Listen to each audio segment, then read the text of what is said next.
Shalom, perkenalkan nama saya Yehuda Herol Sitanggang, berada di pantai Danau Toba yang begitu indah.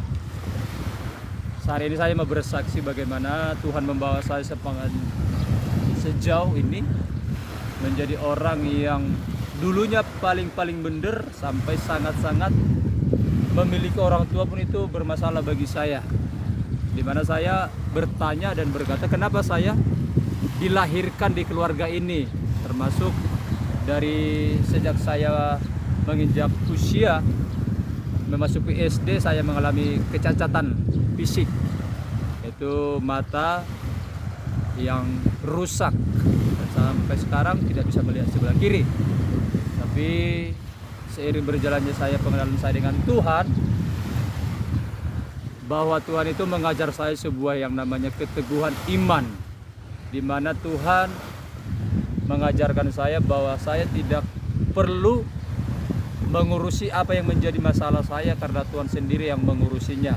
Ketika suatu momen saya pelayanan di suatu tempat, saya sangat minder karena orang-orang yang saya jumpa itu bertanya bagaimana kok bisa melayani, matanya seperti itu.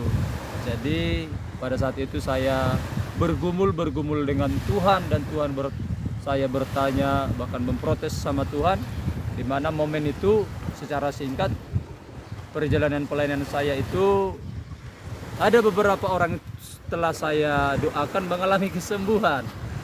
Yang menjadi pertanyaan bagi saya mendoakan orang sakit, tetapi saya sampai hari ini mengimani kesembuhan, tidak terjadi kesembuhan. Jadi pada saat itu saya komplain dengan Tuhan, tetapi Tuhan mengajarkan saya suatu momen ketika dia disalib, Yesus Kristus disalib, maka yang orang katakan kepada dia ketika dia disalib, orang lain dia selamatkan tetapi dirinya tidak. Turunlah dari kayu salib.